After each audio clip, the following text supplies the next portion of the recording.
Namaskar, everyone, and welcome to Thursday's Darshan. Just to remind you what Darshan is. In the literal use of the word, we just means a meeting, a seeing of each other. But in the deeper context, it means the experience of each other. So the experience is not just a physical look, it's the presence, the energies, the auras, the connection from the spirit. That is darshan.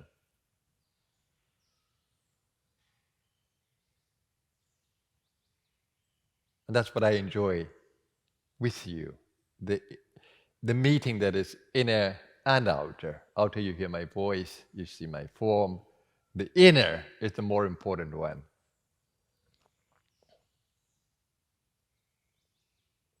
And you know the idea of the iceberg.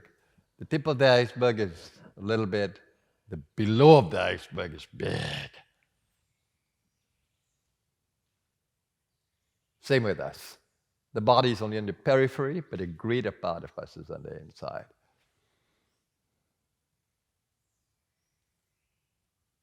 In the meditation today, which I think is it's an important meditation,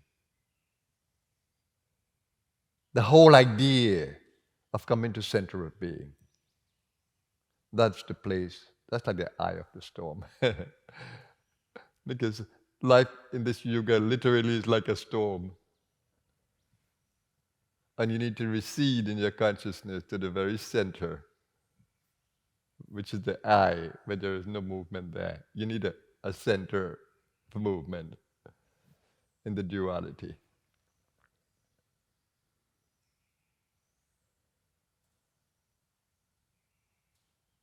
And why do I bring this? Because in this kind of gathering, this kind of co-creativity, we can come to that center. Because held in the center of the masters. We are held in the center of the Guru principle. We are held in the center of the evolutionary energy of life that we call Kundalini Shakti. We are held by that. So the space is not just the ordinary space. It's a highly impregnated space with energies of the higher order. And I beckon you always to the center of that space that you may experience it.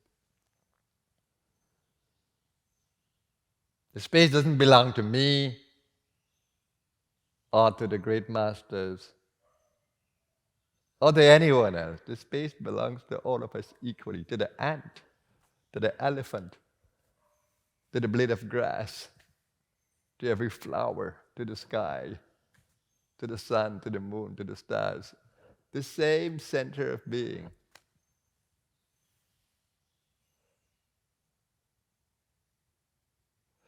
But liberation in the consciousness only happens when you come to that center. That's why it's the most desirous goal.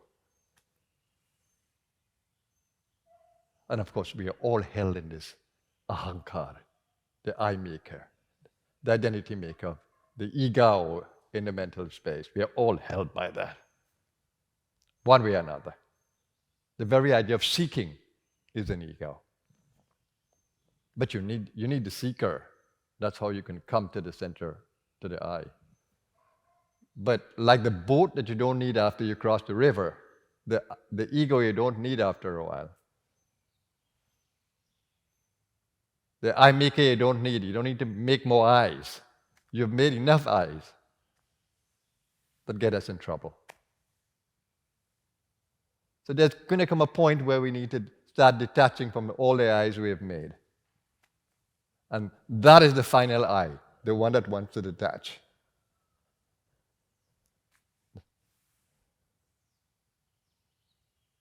You can only escape this duality through wisdom. That's why the Hindus, the moment the sun rises, they with folded hands.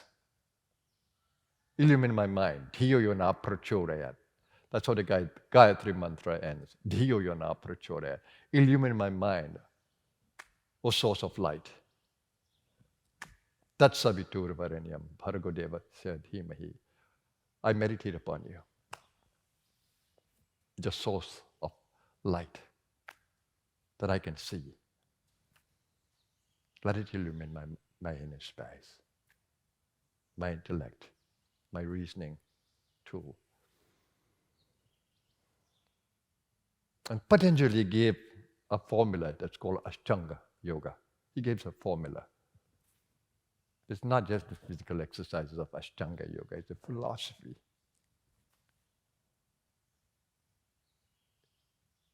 Yama, Niyama, Asana, Pranayama, Dharana, Dhyana, and Samadhi. Samadhi is the final detachment in the consciousness and the experience of inner being. And he says, when you still the fluctuations of the mind that the ahankara creates, the ceaseless work of the ahankara, because it's an eye maker. It's designed to just create eyes, identities. So you need to stop the fluctuations in the mind. That can only happen by going beyond the mind.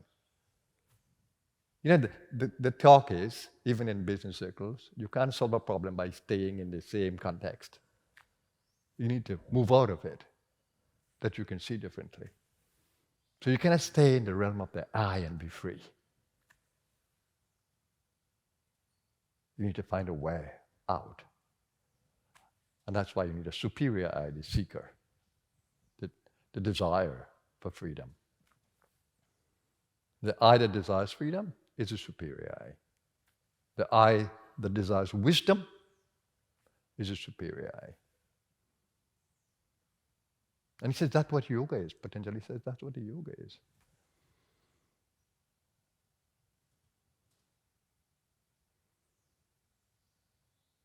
Yoga, chitta, vritti, nirodha.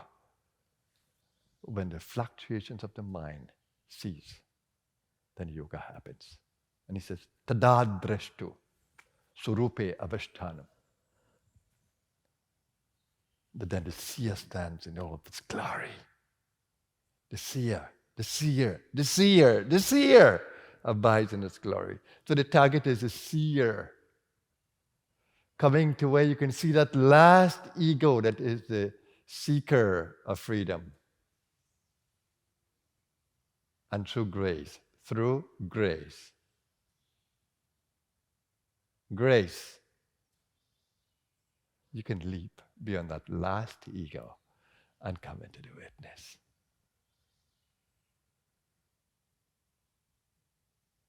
So if you keep on energizing the ego, it's not going to find anything. The seer has to kick in. You need to come out of the context of ego. The seer has to kick in, so only grace. Remember what I said about Arjuna?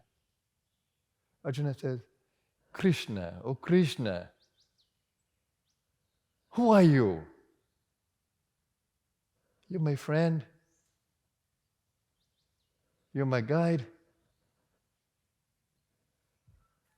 But who are you? Krishna says, you cannot understand who I am with those human eyes. But I'll give you the divine eye. Touch him. What did he see? He saw this, he got into this Krishna consciousness, that it's only Krishna, it's only the consciousness of life itself that exists. He saw in everything the essence. It's called the cosmic vision. So it's your grace. And that's why we seek the grace of Kundalini Shakti, the evolutionary energy, or the grace of the Guru principle, Guru Tattva. And that grace you can have. That's a grace that is in this space. And if you just remain quiet in this space, that's what darshan is. Just remain quiet and look at the experience. And you let go, you'll be drawn to the eye of the storm, the center of duality, where there is freedom. And I absolutely, as I alluded to in the meditation, let go thy whole Sannyasin bowl. Say Om Tat Sat Om. Thine is the hands that hold the rope that drags thee on, or Sannyasin. Let go, let go, let go! You're holding the rope. You're holding the eye. You're energizing the eye. Let go the rope. Or freedom seeker, Sannyasin bold. Let go the rope. I was just a young man and I said, oh my God, that is the secret, Swami. That is the secret. And when Swami Vivekananda said in one of his books, Bhakti Yoga, he says, you need the impulse of a master. And I said, oh my God, I need a master. Because I want an impulse. I just can't figure this thing out. There's no way I can be free with the ritual and the religion and these guides who live in duality. No. I need an impulse from the one who is free. And I saw through in the infrared. But when I thought it was in a man, I got a bold reality that I had to go inside when I look at this man, whom I saw as a freedom being. I had to close my eyes and go within and find that space within where this being was. And I experienced it. I said, you're not the body. Certainly not the body, but you are so deep, I cannot even fathom where you are. Oh, Swami. That gave me the desire to go within, even deeper. I followed his every word, his every command, every instruction.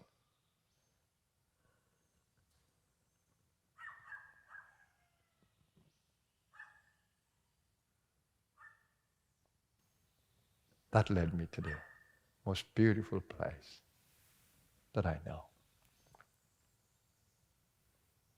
The eye of the storm, the center of being, the freedom space. There's no depth of gratitude for coming into that space.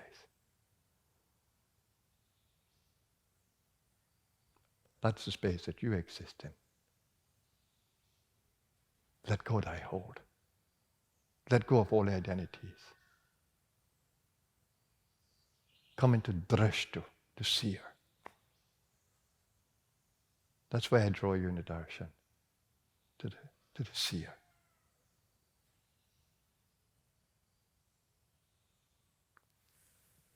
So there you have the secret to meditation, the secret to freedom.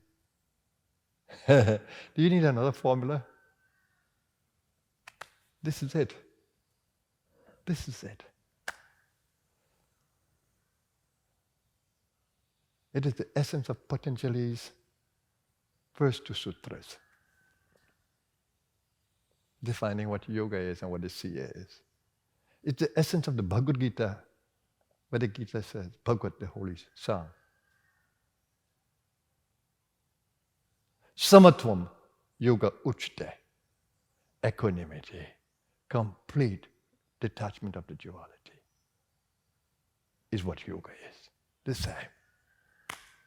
What other formula you want? And the beautiful words of the Swami, let go thy hold, O freedom seeker. Say Om, that's at Om. That's a resonance of freedom. The thatness. The pure existence. No ego. That formula doesn't have ego. Be patient. Life is perfectly designed. Don't complain. No need to complain. It's karma that governs the universe. It's a universal law of divine compensation, action and reaction, cause and effect. Everything you have experienced is a result of some choice you've made in your past, some strong impressions you have created in your ignorance. Don't beat yourself up. Begin to see. Extricate yourself, your consciousness, from the web of the ego.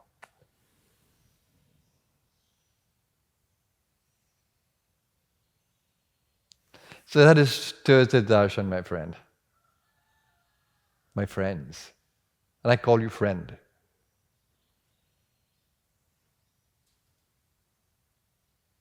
Because that's what I am. I'm here to support you in every way that I can. I don't need anything from you. I simply want to offer you a lifeline to the center of being, to the center of existence. That's all that I want to do. That's all that I live for. There's nothing that gives me greater joy than seeing others become more aware, more happy, more positive, more aware, more wise. Have a blessed day, my friends. You're the essence of existence. Know it. Namaskar.